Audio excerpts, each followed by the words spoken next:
성령 강림 후 제15주 온라인 예배로 나오신 여러분과 또 여러분 가정 가운데 주님의 은총이 함께 하시기를 간절히 바랍니다. 이 시간 함께 묵도하심으로 예배 시작하겠습니다.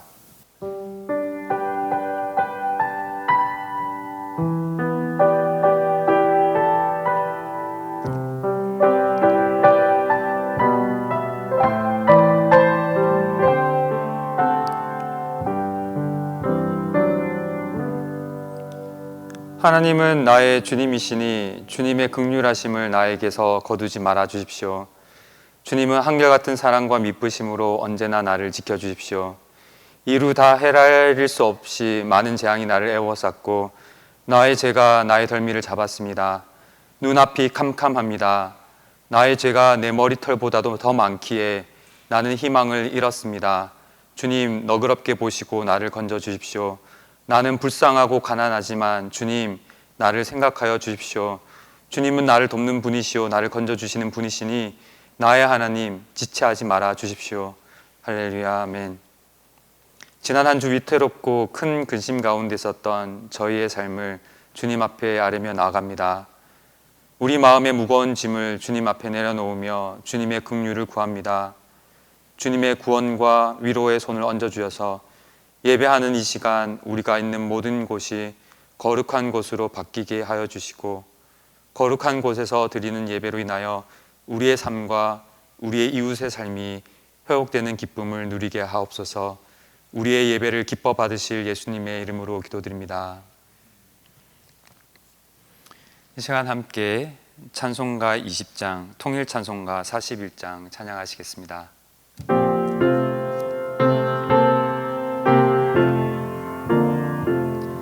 큰 영광 중에 계신 주 나 찬송합니다.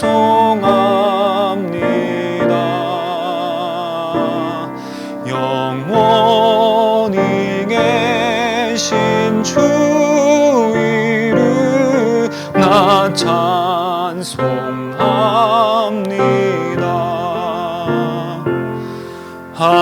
한없이 크신 능력을 나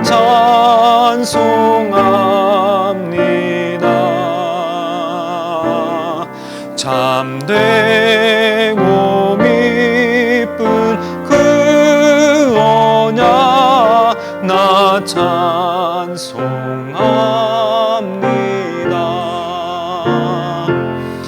온 천지 창조하시던 그 말씀이 믿어 영원히 변치 않는 줄 나 믿사옵니다.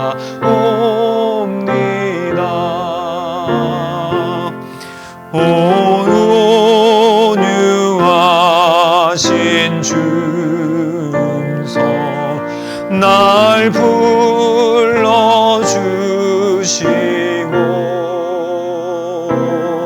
그 품에 품어 주시니 나 찬송합니다.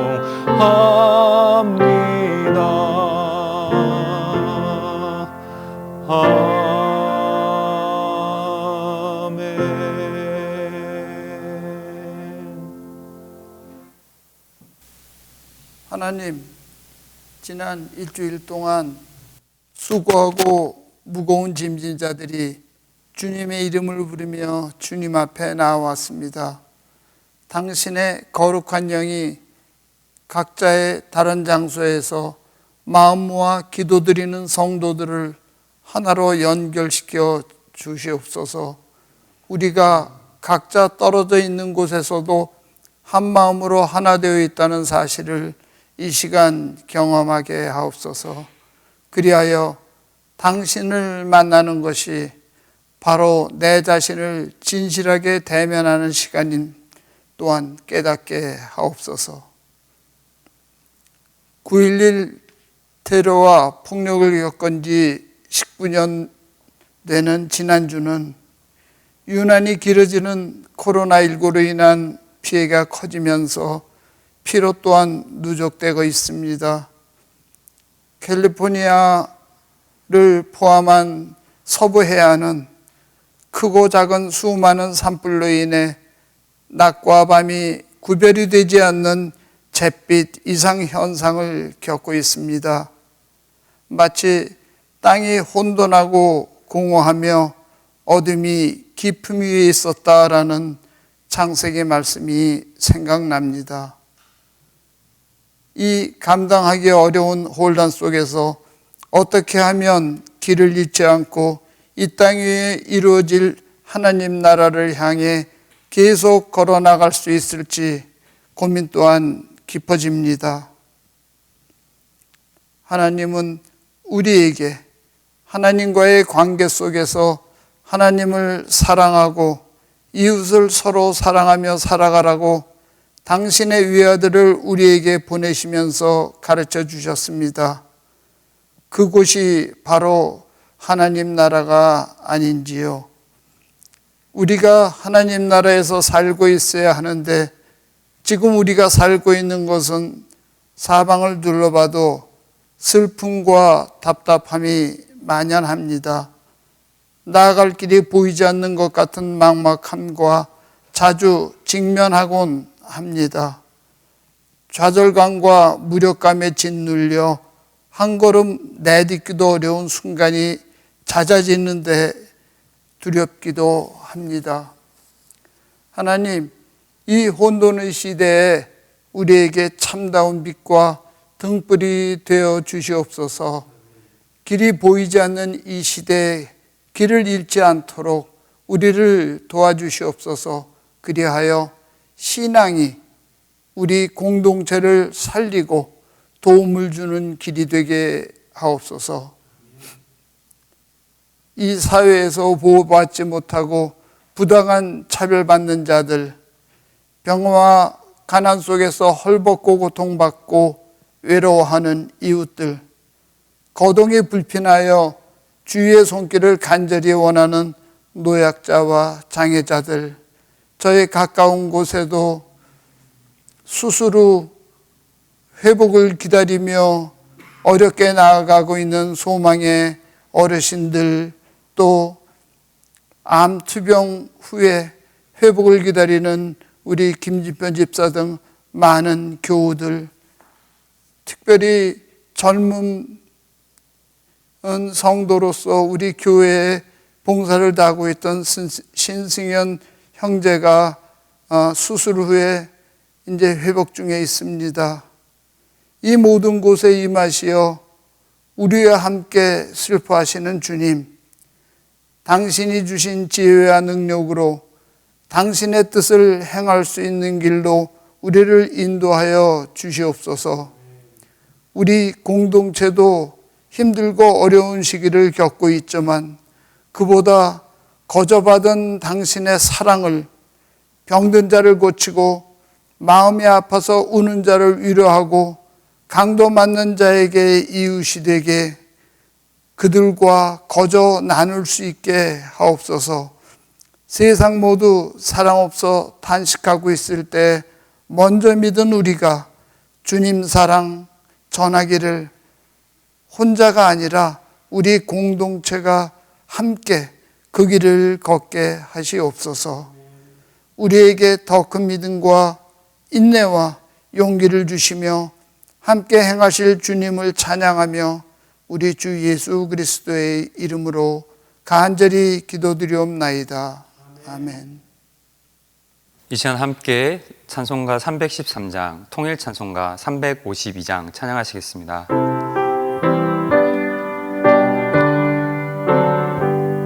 내 임금 예수 내 주여, 이 죄인이 주님 앞에 한없는 은혜 받고서 내 생명 모두 드리오니 그 풍성하신 은총을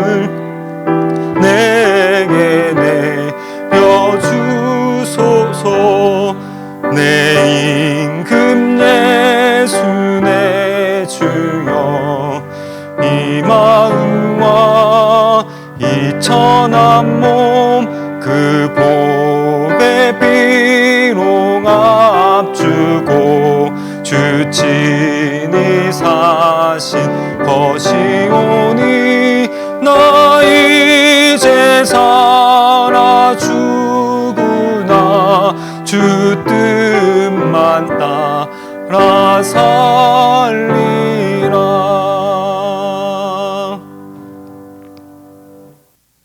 오늘 하나님께서 저에게 주신 말씀은 마태복음서 18장 21절에서 35절 말씀입니다.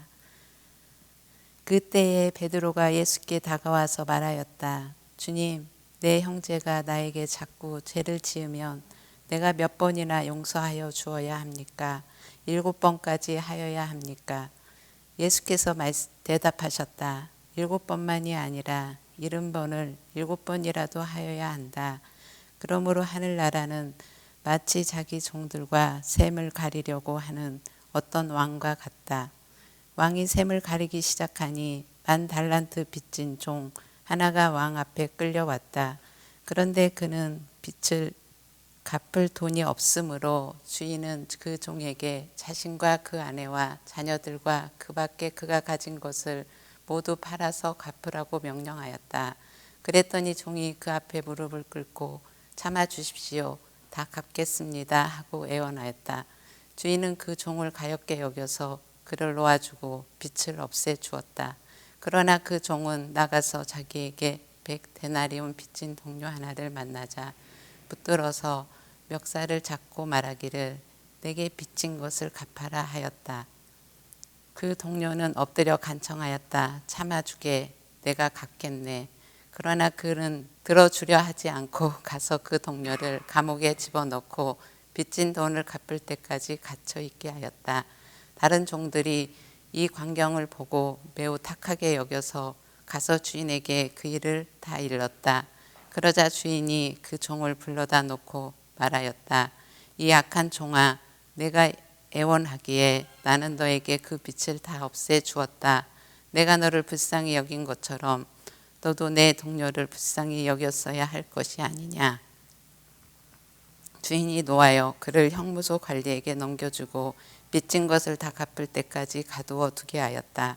너희가 각각 진심으로 자기 형제 자매를 용서해 주지 않으면 나의 하늘 아버지께서도 너희에게 그와 같이 하실 것이다. 아멘.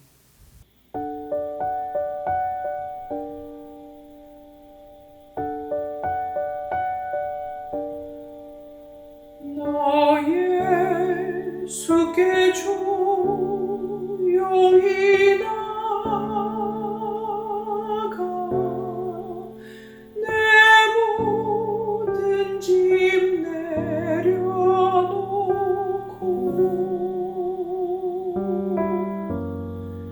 주 십자가 사랑을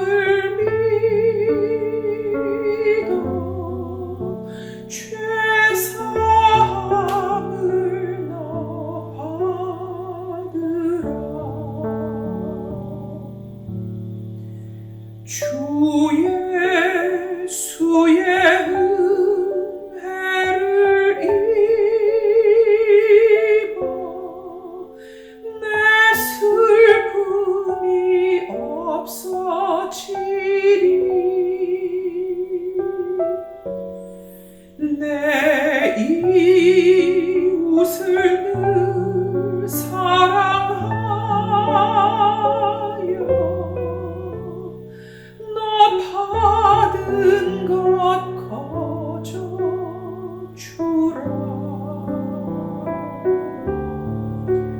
주 예수께 조용히 나가 내 마음을 쏟아놓으라.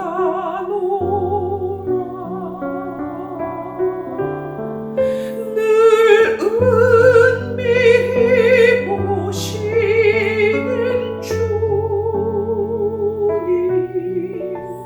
그 은혜를 베푸시리.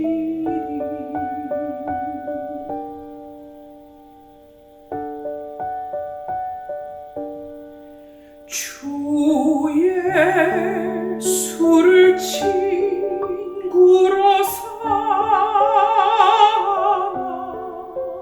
늘 내 옆에 모시어라. 그 영원한 생명샘 물에 내 마른 목 죽이어라.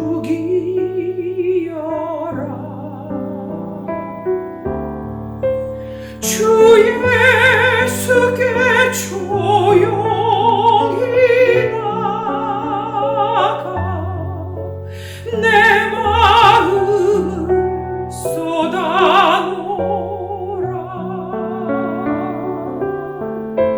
늘은 미리 보시는 주님 큰 은혜를 베푸시리.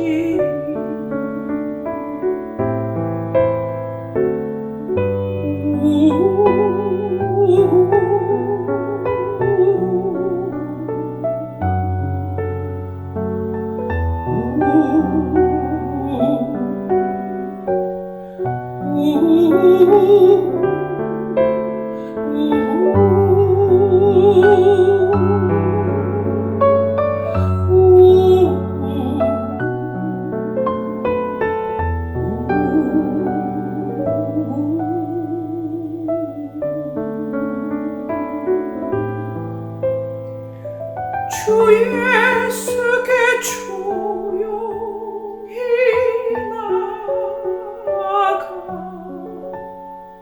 내 마음을 쏟아놓으라.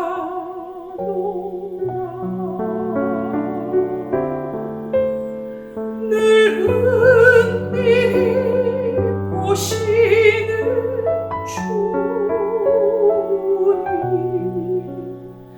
큰 은혜를 베푸시리.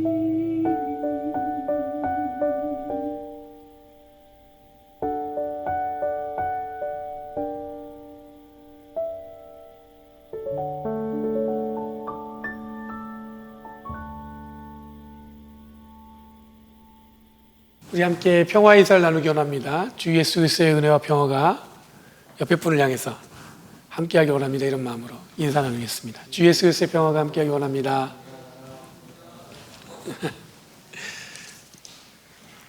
여러분들 이 한 주간 안부를 묻는 인사가 조금 달라야 할 것 같다는 생각이 좀 들었습니다. 여러분 코로나 바이러스 때문에 그리고 산불로 인해서 매일 해가 가려졌잖아요. 그리고 어젠가 수요일인가? 그날은 진짜 낮과 밤이 이게 구분이 없는 것처럼 느껴졌었습니다. 그때 저는 물론이고 아마 우리 모든 성도님들도 캘리포니아 이쪽에 사시는 분들은 다 비슷한 마음이 있었을 거예요. 약간 좀 불안하고 이게 무슨 일일까 싶은 그런 생각이 있었을 건데 그때 어떤 분이 저한테 전화 주셨어요. 목사님, 예수님이 오시나 보죠? 이렇게 전화하셨는데 제가 뭐 그렇게 설명하면서 어떤 마음이었냐면 다들 불안해 하시겠구나 이런 생각이 들었어요. 여러분 코로나 바이러스가 주는 불안함도 있는데 거기에 산불 어떤 그 연기, 이 스모크로 인해서 이 가득하게 이제 우리 살고 있는 것을 덮고 있다 보니까 이 불안을 얹어 놓은 것 같죠. 여러분 2020년은 아무래도 우리들에게 특별하게 기억될 것 같은데 이런 가운데 우리들의 마음이 어떤 방향으로 찾아야 할지 아마 고민이 될 것 같습니다. 오늘 말씀을 나누기 전에 지난주에 그 설교를 들으시고 저한테 몇 분이 질문하셨어요. 그래서 짧게 짚어보고 말씀을 나누겠습니다. 질문 내용이 뭐냐면 그럼 내 이웃을 내 몸과 같이 사랑하라고 지난주에 사랑에 대한 이야기 했잖아요. 근데 그 말씀엔 예수님 말씀엔 동의하는데 남을 사랑하는 것도 중요한데 나를 사랑하는 것은 어떻게 생각하냐는 거죠. 여러분 내 이웃을 내 몸과 같이 사랑하라는 문장에는 나를 사랑하는 것이 포함되어 있습니다. 그럼 이웃을 사랑하는 조건은 내 몸을 사랑하는 것처럼이라는 거에 이 전제가 있는 거예요. 그러니까 또한 이웃을 사랑하는 것에 대한 이 나에게는 또 남이겠지만 나 또한 누군가에게는 뭐겠어요? 이웃이겠죠. 그러니까 사랑에 대한 주제는 지난번에 말씀드린 대로 쉽지 않지만, 그런데 나를 잘 사랑해야만 이웃도 사랑할 수 있는 것 같아요. 오늘 나눌 주제도 여러분들 이 사랑과 연결되어 있습니다. 용서라는 이 키워드로 말씀을 나누지만, 이 사랑이 기본적으로 전제되어야 할 수 있는 구체적인 행위가 바로 용서겠죠. 사랑 없이 어떻게 용서할 수 있겠어요? 한번 말씀드린 적이 있는데, 이 성경 말씀과 우리들의 처한 상황, 그리고 우리가 갖고 있는 이 컨텍스트는 늘 이 본문과 성경 말씀과 대화해야 한다고 말씀드렸어요. 이 의미는 뭐냐면, 언제나 우리의 삶에서 짊어지고 있는 문제들, 어떤 경험들이 늘 말씀과 부딪혀서 그 말씀이 우리에게 전해주는 이야기를 들으려고 노력해야 된다는 얘기입니다. 그렇다 보니까 지금 우리들이 처한 상황에 어렵게 느껴지는 것들이 많이 있는 것 같아요. 그러다 보니까 저도 말씀을 준비할 때 늘 희망, 기대, 이런 주제와 내용들이 의도치 않게 그 안에 녹여들어진다는 것을 깨닫게 되었습니다. 그런데 우리가 처한 상황이 코로나 바이러스도 벅찬데, 여기에 산불로 인해서 연기들이 하늘을 무겁게 덮고 있으니까 이 두 가지 상황이 우리의 삶에 주는 스트레스가 이 만만치 않을 것 같아요. 이런 경제적인 어려움도 있고, 기본적인 관계가 예전처럼 못하다 보니까 그 단절로 느끼는 어떤 불안감, 또 정치적으로도 불안하게 느껴지기도 하고, 아무리 든든히 어떤 버팀목으로 견뎌와도 순간적으로 느끼게 될 어쩌면 무력감, 혹은 좌절, 실망, 희망 없음으로 가득 찰 이 마음들을 헤아려 보니까 그냥 지나칠 수가 없는 것 같아요. 그리고 목사인 저도 그 자리에서 이 성도들의 마음에 저도 이렇게 머물게 되더라고요. 아, 저분은 어떤 마음일까? 그러면 직접 대화는 안 해봤지만 제가 생각할 땐 많이 힘들겠구나, 그런 마음으로 머물고 있는 거겠죠. 마침 요즘에 아침 묵상으로 사도행전을 우리가 읽고 있잖아요. 근데 한참 이 성령 충만으로 이 초대교회가 어떻게 보면 한동안 승승장구할 때가 있었어요. 근데 이 스데반이 순교하면서 초대교회 성도들이 뿔뿔이 흩어지는 것을 말씀을 통해 볼 수가 있습니다. 그 흩어짐은 당연히 이 박해하는 자들이 승리했다고, 효과를 보았다고 생각할 수 있었을 것 같아요. 근데 흩어진 성도들이 그냥 흩어진 것만 있는 게 아니라 흩어져서 복음을 전하고, 그것도 더 멀리, 그러면서 또 교회는 더 많이 세워지게 되는 것을 보게 됩니다. 그러니 우리들이 이해하는 고난은 그것에서 끝나는 것이 아니라 고난 너머에서 펼쳐주시는 또 다른 하나님의 계획, 또 다른 삶이 우리를 기다리고 있다는 것을 이 말씀을 통해서 확인할 수 있었어요. 바라기는 우리들이 지금 겪고 있는 2020년의 특별한 사건들, 평생 못 잊죠. 아마 역사책에도 기록될 것 같은 이 사건을 우리가 그 중심에 있는데, 여전히 우리들의 마음을 무겁게 하는 이 현실이 어쩌면 그 너머에서 그럼에도 불구하고 우리를 이끄시는 하나님의 다른 계획을 소망할 수 있는 마음을 갖는 희망의 말씀들을 품었으면 좋겠습니다. 이것을 기억하고 마음에 품고 있다면 우리들은 큰 사람이 될 수 있을 것 같아요. 이 어려움과 고난에 그냥 무너지지 않고 그 너머에서 하나님이 역사하신 것을 바라보려고 노력하면 우리는 하나님이 원하시는 큰 사람이 될 수 있을 것 같아요.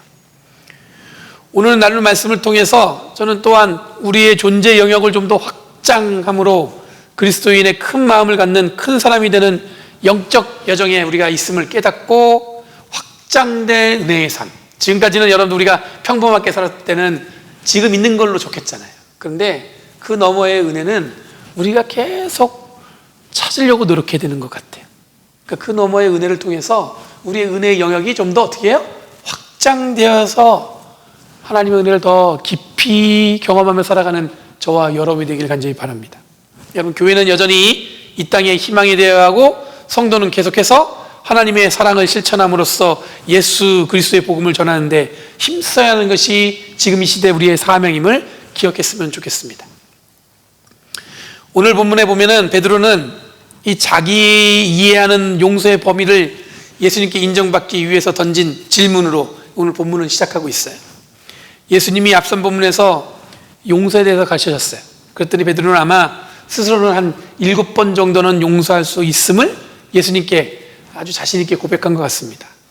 그랬더니 예수님은 용서를 얼마나 할 수 있는지 숫자로 계산하려고 한다면 용서를 7번이 아니라 7번씩 70번씩 7번. 이 숫자가 너무 크니까 말도 잘 안 나오는데 70번씩 7번이라도 해야 한다고 말씀하세요.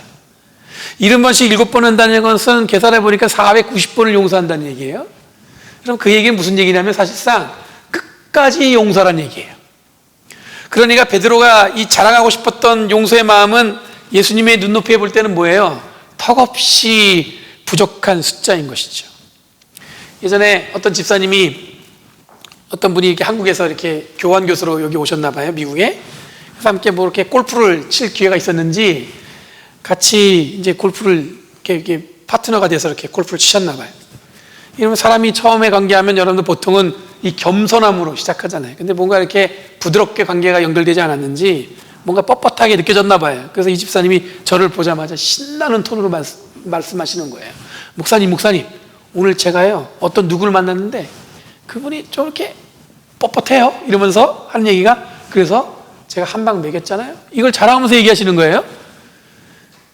이런 사람은 저마다 관계하는 게 혹은 서로 잘 알기 전에 최대한의 예의를 갖추려고 하죠. 근데 무엇이 이분으로 하여금 한 방을 이게 먹여야 속이 시원했을까 하는 생각을 하면서 제가 이렇게 응대했습니다. 아이고 집사님, 하나님이 사랑하라고 하셨는데 70번씩 7번도 용서라고 하셨는데, 그랬더니 그 집사님 이러시는 거예요. 제가 목사님한테 제가 한 방 먹었네요. 이런 대화를 할 때 틈을 보이면 공격해서 이 상대를 곤란하게 만드는 것이 관계의 목적이 된다면 이게 얼마나 괴로운 것이겠습니까? 여러분, 초대교회에 사람들이 많이 몰려들었어요. 아마 예상치 못한 문제들이 막 넘쳐났겠죠. 그 중에 성도 간의 관계에는 마음으로 생각하는 것과 현실은 달랐을 것입니다. 공평해야 하는데 차별이 있었고, 사랑해야 되는데 미움을 경험하고, 인정해야 되는데 경쟁을 경험했을지 몰라요. 그럼 제자들 관계는 어땠을까요? 오늘 읽은 본문의 앞에 보면은 제자들이 예수님께 이런 질문을 합니다. 누가 제일 큰 사람일까요? 여러분, 예수님께 물어보는 제자들의 모습에서 보면은 우리들의 어떤 일반적인 모습도 비슷하게 발견되어집니다. 여러분, 큰 사람이란 말은 비교를 통해서 가장 인정받는 사람이 누구냐는 질문이에요. 그러니까 이 중에서 누가 가장 크냐는 거죠. 그럼 경쟁을 통해 최고가 누군가에 대한 관심이 하늘나라에서는 중요하다고 아마 이들은 생각했던 것 같아요. 그러니 제자들의 수준이나 지금 우리들이 경험하는 우리들의 수준이나 그렇게 큰 차이가 없었던 것 같습니다. 그런데 예수님은 제자들에게 말씀하신 것처럼 우리들에게도 말씀하시면서 기왕이면 큰 마음을 품고 살아가는 제자의 삶을 살기를 바라시는 마음으로 오늘 말씀을 전하고 있어요. 베드로가 쏘아 올린 용서라는 주제는 이 용서할 줄 모르는 종에 대한 예수님의 비유로 이어집니다. 어떤 왕이 이 왕실의 살림을 어느 날 살펴봤어요. 그랬더니 신하 중에 한 명이, 종 중에 한 명이 이 10,000달란트를 빚진 자가 있다는 걸 발견했습니다. 왕이 그를 불러서는 뭐라고 말하냐면 자신과 아내와 자녀들 그리고 그가 가진 모든 것을 팔아서 이 10,000달란트를 갚으라고 명령합니다. 여기서 빚졌다는 의미는 그냥 이 돈을 빌려서 빚졌다는 의미가 아니에요. 법적인 한계를 넘어선 이 범죄의 의미가 강하게 녹아져 있습니다. 그러니까 이게 합법적으로 빚진 게 아니라 유용을 했다는 얘기예요.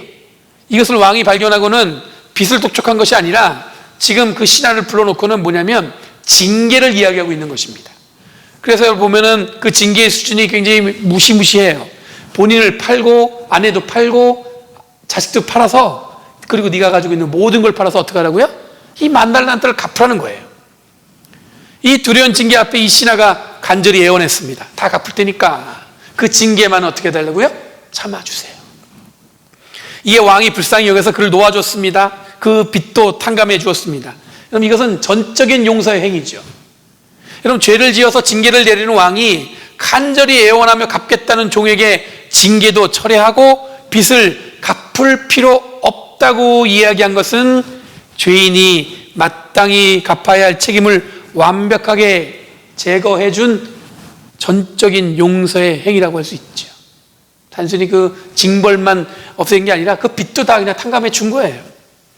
그럼 이 10,000달란트의 개념이 쉽게 와닿지 않지만 당시에 갈릴리와 이 세포리스라는 그 도시가 있었는데 그 도시에서 1년에 내는 세금이 1년에 200달란트 정도 됐어요.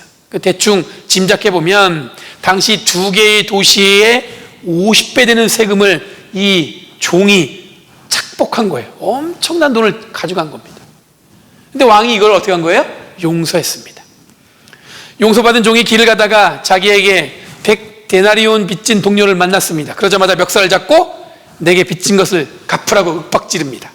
그 동료도 다 갚을 테니까 참아달라고 애원했어요. 근데 이 종은 이 동료를 자기에게 빚진 것을 갚을 때까지 감옥에 가두었어요. 한 데나리온이 하루 품삯이었습니다. 그러니까 100데나리온은 어느 정도 액수냐면은 3개월치가 넘는 월급 정도의 액수라고 생각하시면 될 것 같아요. 그런데 이 종이 빚지고 탕감받은 이 10,000달란트와 이 비교해보면 이런 비교가 안 되는 액수죠. 그런데 이 용서받은 이 종은 이 정도도 용서할 수 없는 사람으로 오늘 본문에서는 기록되고 있어요. 다른 사람들이 이 광경을 목격하고는 이 종을 용서한 왕에게 이야기합니다. 왕은 다시 이 종을 불러서 이렇게 꾸짖습니다. 32절 33절에 이렇게 말씀하고 있어요. 그러자 주인이 그 종을 불러다가 놓고 말하였다. 이 약한 종아, 내가 애원하기에 나는 너에게 그 빚을 다 없애주었다. 내가 너를 불쌍히 여긴 것처럼 너도 내 동료를 불쌍히 여겨야 할 것이 아니냐. 그리고 왕이 이 종을 다 갚을 때까지 어떻게 했냐면 이 종을 감옥에다 가둡니다. 이 비유를 말씀하신 예수님께서 마지막 35절에 이렇게 말씀하세요. 너희가 각각 진심으로 자기 형제 자매를 용서해 주지 않으면 나의 하늘 아버지께서도 너에게 그와 같이 하실 것이다. 여러분, 용서는 은혜의 개념이에요. 은혜는 대가를 바라고 주는 게 아닙니다. 거저 주는 것이죠. 그러니 우리들이 실천해야 할 용서는 계산도 없고 응어리도 없고 정말 쿨하게 아무런 대가를 바라지 않는 은혜로 용서한다는 것을 의미하는 거예요. 왜냐하면 우리도 그렇게 용서받았기 때문에.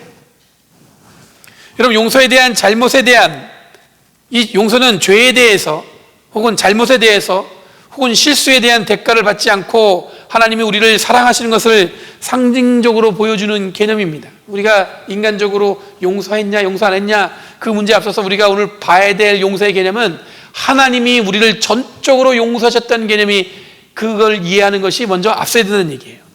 이 용서의 범위는 개인의 죄부터 실수, 잘못, 도덕적 혹은 일반적, 공동체적 우리들이 담고 있는 모든 것을 상대로 한 용서의 행위라는 것을 기억하시기 바랍니다. 어떤 것은 용서하고 어떤 것은 용서하지 않는다는 어떤 선택적 용서가 아니라 전적인 용서로 하나님 우리를 어떻게 하셨어요? 오늘 본문에 보니까 초대하신 거예요. 전적인 용서. 이 용서를 경험한 자에게 주어지는 책임은 단 하나입니다. 뭐냐면 내가 너에게 한 것처럼 너도 다른 사람에게 그대로 하라. 이런 받은 용서는 근데 그 용서를 실천하는 건 쉽지 않아요. 내가 받은 물질은 좋죠. 그런데 누군가를 위해서 그 물질을 사용하려고 하면 쉽지가 않습니다. 그 용서의 중심에는 세상을 바라보는 그 사람의 인성, 그 성품과도 연결되어 있는 것 같아요.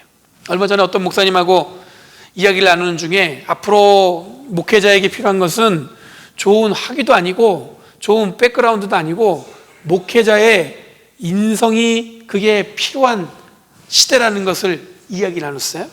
이유는 뭐냐면 이제 학위도 어느 정도 목사님들이 다 평준화되어 있어요. 백그라운드, 속이 그 스펙이라고 얘기하는 것들 그런 것도 다 비슷하신 것 같습니다. 오직 차별이 있다면 개인적인 성품밖에 남지 않았다는 거예요. 이 대화를 나누면서 제가 오직 목사만 그러겠나 이런 생각이 들었어요. 모든 사람들이 그 사람의 성품, 그 인성으로 평가받는 시대에 우리가 살고 있는 것은 아닌가 이런 생각이 들었습니다.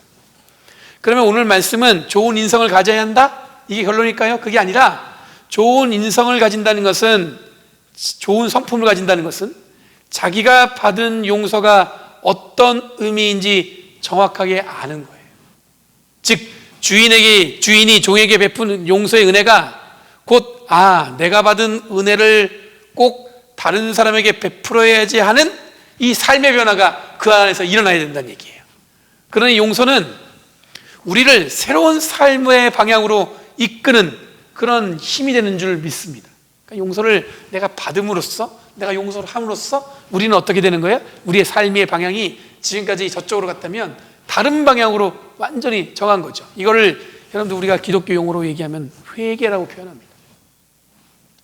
요즘에 코로나 바이러스라는 위기, 그리고 산불로 인한 이 스모크 현상은 결국 우리들이 이 지구를 함부로 다룬 데서 온 것임을 우리는 잘 알고 있습니다.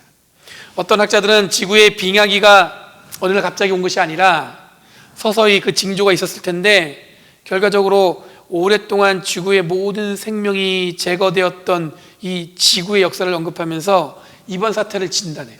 이게 점점 이런 일이 커지면 결국에는 우리에게 큰 위기가 오지 않을까.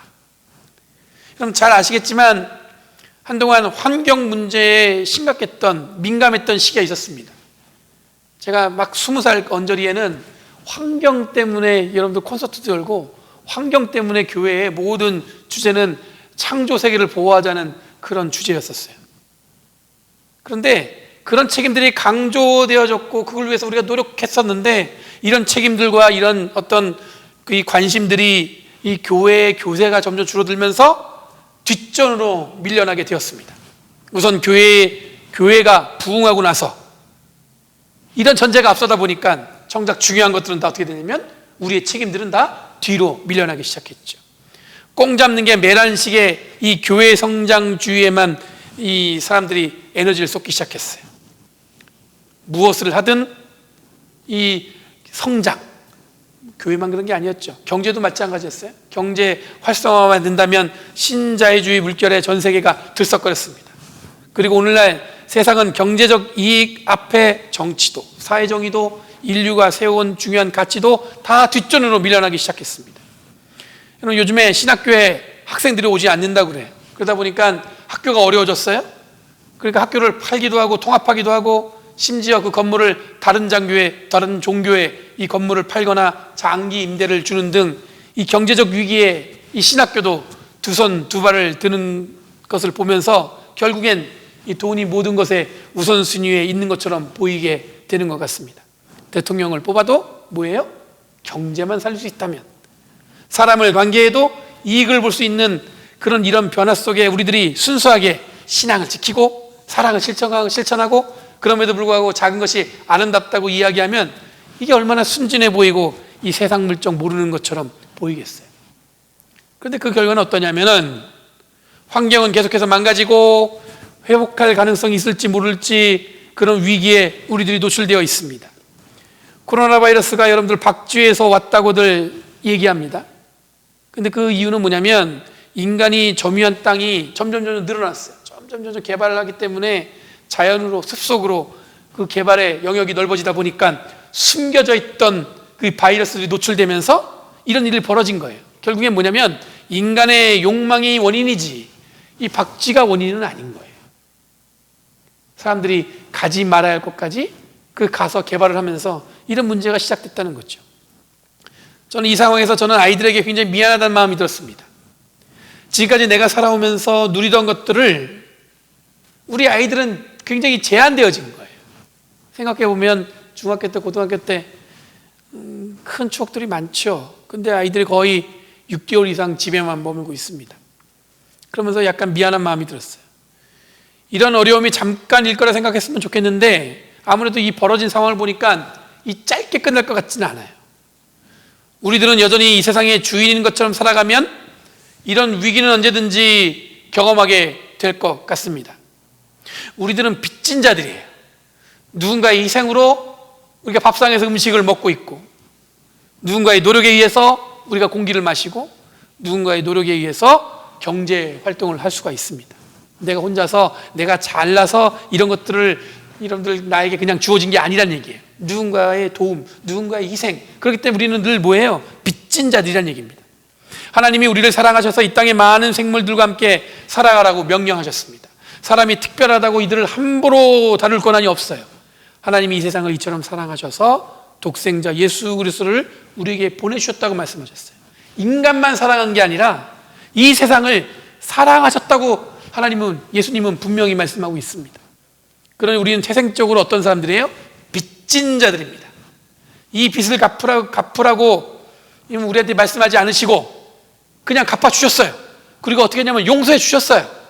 그러니 하나님이 우리에게 베푸신 사랑을 그대로 실천하며 사는 것이 빚진 자의 책임이겠죠. 이게 우리의 성품과도 연결되어 있다는 얘기예요. 만약에 이걸 무관심하면 우리는 어떤 사람인 거예요? 인간답지 못하다고 얘기할 수 있는 거죠. 여러분, 큰 사람 되기 프로젝트 용서, 이 말씀 제목이 굉장히 거창한데 이 의미는 뭐냐면 우리들이 감히 생각하지 못했던 용서의 방법으로 이 세상의 평안을 위해 내 삶이 부름받았다는 거룩한 하나님의 용서의 은혜에 응답하는 그리스도인으로서 이 땅을 살아가자는 의미예요. 한번 생각해 보세요.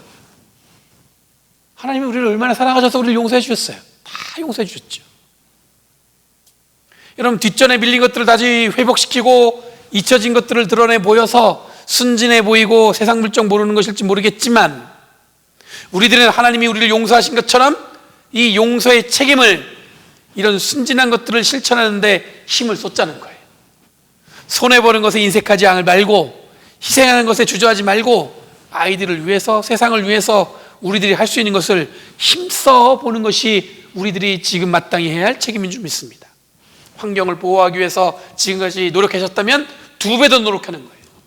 증오와 혐오가 판치는 세상에서 사랑이 우선인 것을 우리가 계속 이야기해야 되는 거예요. 아니야, 사랑해야 돼, 사랑해야 돼. 세상이 옳다는 것에 따라하지 않고 여러분들 특별한 어떤 성품을 가지려고 노력하는 우리들이 되었으면 좋겠습니다. 사람들이 다 따라가니까 나도 그냥 가야지, 이게 아니라 우리가 기독교인으로서 빚진 자로서 어떻게 우리가 이것을 책임지고 갈 수 있을까? 이걸 고민하자는 거예요. 성질대로 성격대로 사는 것이 아니라 받은 은혜대로 살아가기 위해서 노력하자는 것입니다. 여러분, 우리에게 주신 책임이 큽니다. 그만큼 우리들은 뭐예요? 용서받은 자들이기 때문에 그렇습니다. 여러분, 기억하시기 바랍니다. 받은 만큼 베풀며 사는 것이 우리들의 책임이라는 거예요. 사람에게도, 자연에게도, 공동체에도 여러분, 사랑을 나누고 보호하려는 사람으로 여러분 이 땅을 살아가자는 것입니다. 대단한 성품을 요구하는 게 아니에요. 우리가 받은 만큼 그 받은 사랑을 나눠보자는 거예요. 우리에게 주어진 은혜를 그대로 다른 사람에게도 베풀어 보자는 거죠. 지난 주간에 어떤 분이 전화를 주셨어요, 저한테. 이 코로나 바이러스가 길어지면서 이 팬데믹이 길어지니까 교회 어른들이 이 집에만 계실 거 아니에요. 그러니까 장 보는 것도 수월치 않고 가끔 여러분들 음식이라는 게 꼭 내가 해먹는 음식만 생각나나요? 가끔 외식도 하고 싶은 마음도 있고 그러다 보니까 식당에 음식을 투고해서 나눠드리고 싶다는 거예요. 그래서 제가 흔쾌히 이거를 배달을 하겠다고 말씀드렸어요. 인사도 드릴 겸 좋은 생각인 것 같았습니다. 제가 계산해 보니까 17분을 섬겨주셨어요. 저는 그냥 이 배달만 한 거예요, 가서 이렇게. 우리들이 이런 사랑을 하는 이유는 우리들이 용서받았으니까 용서받은 사람으로 이런 삶을 살자는 의미인 것 같습니다. 그냥 어떤 마음으로 이걸 하겠어요? 그분이 하신 얘기가 절대로 자기 이름을 알리지 말라는 거죠. 그냥 자기가 받은 은혜가 크니까 그 은혜를 나누고 싶은 마음인 것 뿐이에요. 여러분, 우리들이 이런 사랑을 하는 이유는 아까도 말씀드렸지만 하나님이 우리를 사랑하셔서 우리에게 용서의 은혜를 주셨기 때문에 그렇습니다. 사람에게도 자연에게도 여러분, 내가 알지 못하는 누군가를 위해서라도 여러분들 용서하는 삶을 사는 것, 그것이 우리들이 지금 갖춰야 될 기독교인으로서의 바른 성품인 줄 믿습니다. 이런 삶에 주님이 우리를 초대하셨어요. 우리를 그냥 부르신 게 아니에요. 이런 삶을 살도록 우리를 초대하신 거예요. 여러분, 이 상황을 든든히 지켜내시고 큰 사람이 되기 위해서 노력하시는 저와 여러분들 되게 간절히 바랍니다. 세상은 다 어렵다고 하는데 그것에 집중하면 마음도 무거워지고 어떻게 이런 일이 다 벌어질 수 있을까? 다들 그런 관심에만 있지만 우리는 거기서 그 너머에 용서받은 자로서의 책임이 무엇인지를 한번 보자는 거예요. 그래서 그 책임을 위해서 노력하고 헌신하고 함께 우리가 머리를 맞대고 기도하는 가운데 하나님이 우리를 통해서 이끄시는 것이 무엇인지를 확인하고 그걸 위해서 노력하시는 저와 여러분이 되길 간절히 바랍니다. 이 시대에 우리를 하나님이 부르셨어요. 우리가 마땅히 용서받은 자로서 해야 할 책임이 있을 줄 믿습니다. 기도하겠습니다. 거룩하신 주님 감사합니다. 오늘도 변함없이 함께 하셔서 우리에게 말씀으로 이끌어 주시고 온전히 용서받은 자의 삶을 살도록 은혜를 주심에 감사드립니다. 우리가 홀로 살아가는 것이 아닌 누군가 더불어서 그 사람에게 사랑을 나누고 은혜를 나누는 것 또한 우리가 용서받은 자로서 갖춰야 할 성품인 줄 믿사오니 주님, 우리에게 그런 성품을 허락해 주셔서 하나님의 뜻을 위해서, 하나님 말씀을 위해서 우리의 삶을 드리는 저희들 되도록 인도하여 주시옵소서. 항상 주님의 뜻과 은혜 가운데 있기를 원하오며 이 모든 말씀 예수님의 이름으로 간절히 기도리옵나이다. 아멘. 이 시간 함께 준비하신 헌금 드리시면서 찬송가 449장, 통일찬송가 377장 찬양하시겠습니다. 예수 따라가며 복음 순종하면 우리 행할 길 가능했네.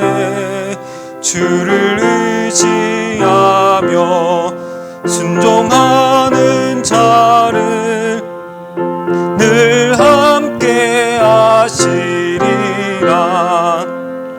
의지하고 순종하는 길은 예수 안에 즐겁고 복된 길이로다.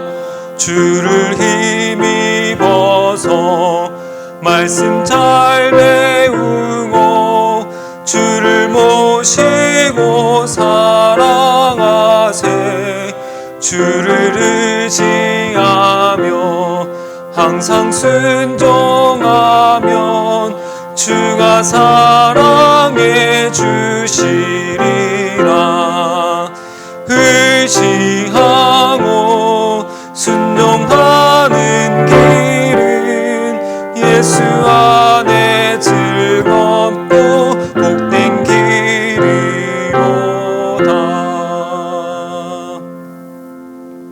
날마다 주님이 우리와 함께 하신 줄 믿습니다. 이 시간 오늘도 우리에게 말씀하시고 그 주님이 주신 음성을 따라 이 땅을 한 걸음 한 걸음 걸어가며 주님의 사명을 온전히 지키길 원하며 머리 숙인 성도들, 주님 인도하셔서 항상 하나님의 뜻에 맞게 그의 삶을 살 수 있도록 이끌어 주셔서 세상은 저마다 어려움 때문에 아우성을 펼치지만 그 너머에서 보여주신 하나님의 은혜와 그 놀라운 계획들을 살피며 살아가는 저희들 되게 하여 주시옵고, 그럼에도 불구하고 용서하는 마음을 통해 세상을 향한 책임을 다하겠다 결심하는 마음으로 드리는 마음 또한 주님 기뻐 받아 주시옵소서. 이 예물을 드리는 손길들 축복하시고 그 손길에 물질이 마르지 않도록 주님 인도하셔서 하나님의 뜻과 하나님의 은혜가 그의 삶을 통해 이루어짐을 고백하게 하여 주시옵소서. 또한 이 물질을 쓰일 때마다 하나님의 사랑과 은혜가 더 크게 널리 전해짐으로 말미암아 주님이 우리와 함께 하시는구나 고백할 수 있는 그런 사역이 연결되도록 이끌어 주시옵소서. 감사드리며 예수님의 이름으로 기도드리옵나이다. 아멘.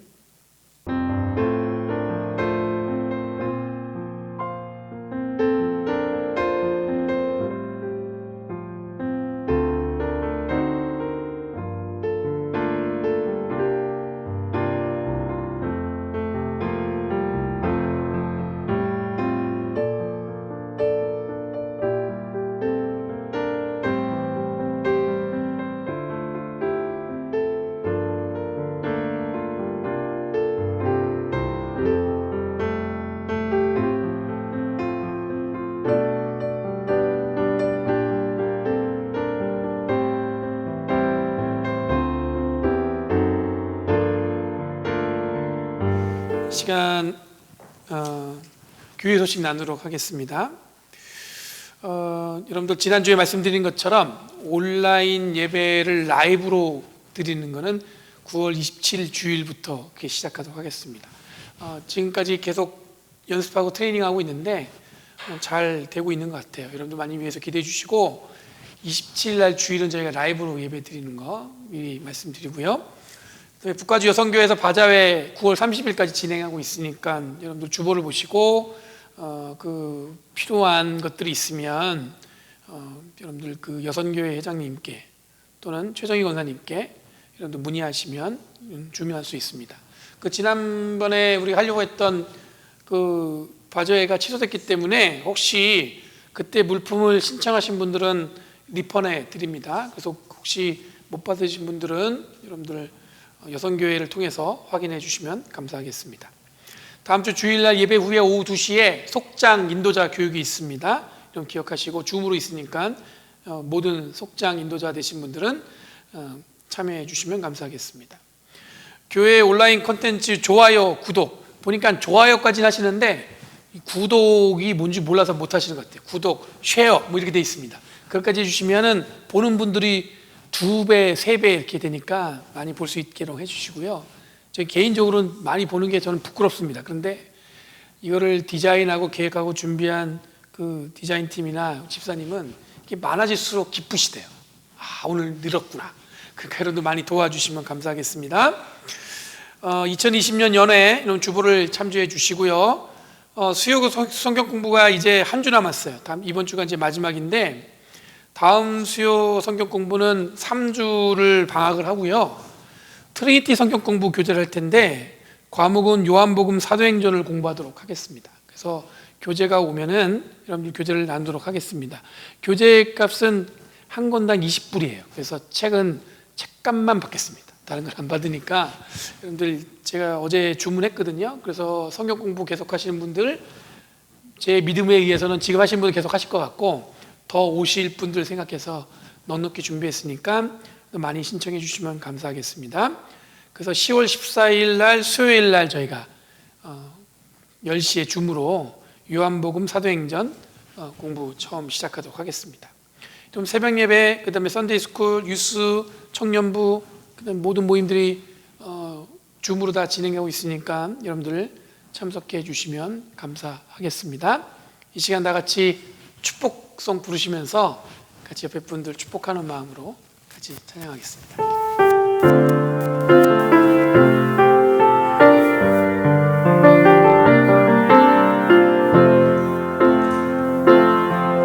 주의 말씀 앞에선 당신은 참된 예배자 그토록 찾으시던 하나님의 기쁨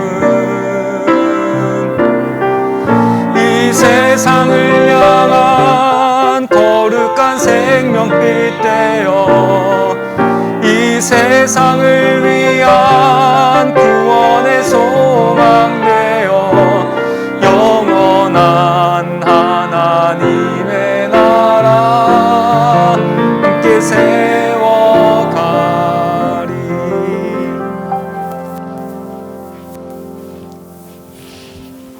평화 가운데 나아가십시오. 그리고 온 마음을 다해 활짝 열린 마음으로 누구든지 환영해 주십시오.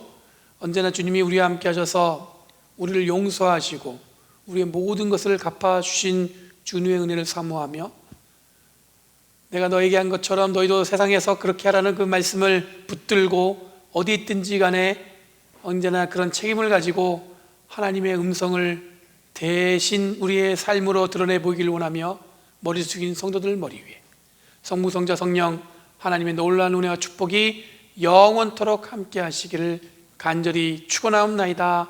아멘.